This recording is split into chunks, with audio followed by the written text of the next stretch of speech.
La globalización. Globalización es un término popular que se emplea para referirse a un aumento de la integración económica de los países. Actualmente se observa una creciente integración en el espectacular crecimiento de los movimientos internacionales de bienes, servicios y capital.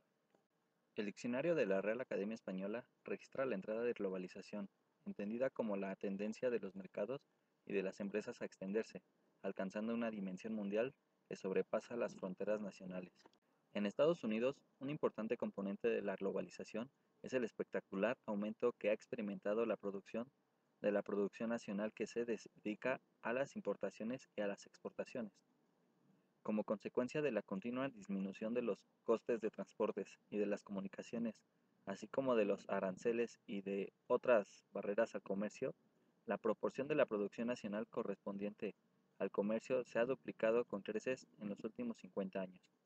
Actualmente los productores nacionales compiten con los productores de todo el mundo en sus decisiones relacionadas con los precios y con los diseños. El aumento del peso comercial ha ido acompañado de un aumento de la especialización en el propio proceso de producción, ya que en algunas fases de producción se subcontratan a otros países. Un ejemplo representativo es la producción de muñecas. El plástico y el pelo proceden de Taiwán y de Japón. Antes el montaje se hacía en estos países, pero ahora ha emigrado a zonas de costes más bajos, como Indonesia, Malasia o China. Los propios moldes proceden de Estados Unidos, al igual de las pinturas utilizadas para decoración. China suministra trabajo y tela de algodón para la utilización de vestidos. Las muñecas se venden a $10, de los cuales 35 centavos corresponden al trabajo chino, 65 centavos de materiales extranjeros, $1 a los beneficios y el transporte de Hong Kong y el resto son los gastos de comercialización y de transporte de Mattel dentro de Estados Unidos y sus beneficios. Los datos indican que este proceso de división de proceso productivo es característico de las actividades manufactureras en los países de renta alta. El segundo componente de la globalización es la reciente integración de los mercados financieros.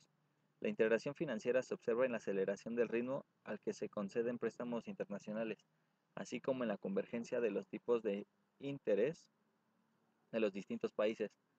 Las, las principales causas de la integración de los mercados financieros han sido el desmantelamiento de las restricciones a que estaban sometidos los movimientos internacionales de capitales, la reducción de los costes y las innovaciones introducidas en los mercados financieros, especialmente la utilización de nuevos tipos de instrumentos financieros. La integración financiera internacional ha permitido indudablemente beneficiarse del comercio, ya que los países que pueden dar un fin productivo al capital pueden pedir un préstamo a los que tienen un exceso de ahorro. En las 2 últimas décadas, Japón ha sido el principal país prestamista del mundo. Sorprendentemente, Estados Unidos ha sido el mayor deudor, debido en parte de su baja de tasa de ahorro nacional y en parte al dinamismo tecnológico de sus industrias de computadoras, telecomunicaciones y biotecnologías. La segunda consecuencia son las crisis financieras internacionales provocadas por la integración financiera. A finales de los años 90, los problemas de Tailandia, México y Rusia se difundieron a los mercados de acciones y bonos de todo el mundo. El contagio de las pequeñas perturbaciones es una de las consecuencias directas de la estrecha integración de los mercados. Historia de la globalización. La historia de las sociedades, especialmente las europeas, a partir de la travesía de Cristóbal Colón en 1492, muestra que la gran mayoría ha tenido sólidas vocaciones expansivas. Esto se dio lugar a una serie de imperios. La burguesía, al explotar el mercado mundial, da a la producción y al consumo de todos los países un sello cosmopolita. Entre los lamentos de los reaccionarios destruye los cimientos nacionales de la industria. Las viejas industrias nacionales se vienen a tierra, arrolladas por otras nuevas, cuya instauración es problema vital para todas las naciones civilizadas, por industrias que ya no transforman como las de antes materias primas del país, sino son traídas de climas más lejanos y cuyos productos encuentran salida no solo dentro de las fronteras, sino en todas partes del mundo. Brotan necesidades nuevas, que ya no bastan con satisfacer, como en otros tiempos. Ya no reina aquel mercado local y nacional que se bastaba a sí mismo y donde no entraba nada de fuera. Ahora la red del comercio es universal y en ella entran, unidas por vínculos de interdependencia, todas las naciones. Y lo último que acontece con la producción material acontece también con la del espíritu. Los productores espirituales de las diferentes naciones vienen a formar un acervo común. Las limitaciones y peculiaridades del carácter nacional van pasando a segundo plano y las literaturas locales y nacionales confluyen todas en una literatura universal. La burguesía, con el rápido perfeccionamiento de todos los medios de producción, con las facilidades increíbles en su red de comunicaciones, lleva la civilización hasta a las naciones más salvajes. El bajo precio de sus mercancías es la artillería pesada, con las que se derrumba todas las murallas de la China, con la que obliga a capitular a las tribus bárbaras más ariscas en su odio contra el extranjero. Obliga a todas las naciones a abrazar el régimen de producción de la burguesía, o parecer. Las obliga a implantar en su nuevo seno la llamada civilización, es decir, a hacerse burgueses, crea un mundo hecho a su imagen y semejanza.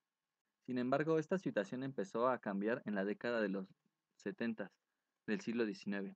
Las dificultades comerciales de Gran Bretaña se agudizaron en la larga depresión de 1873 a 1896, un periodo prolongado de deflación, lo que condujo al abandono del libre comercio entre las potencias europeas.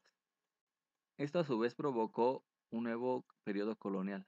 Las potencias europeas colonizaron amplias regiones del Medio Oriente, África, Asia, entre otras, a veces desplazando imperios no europeos.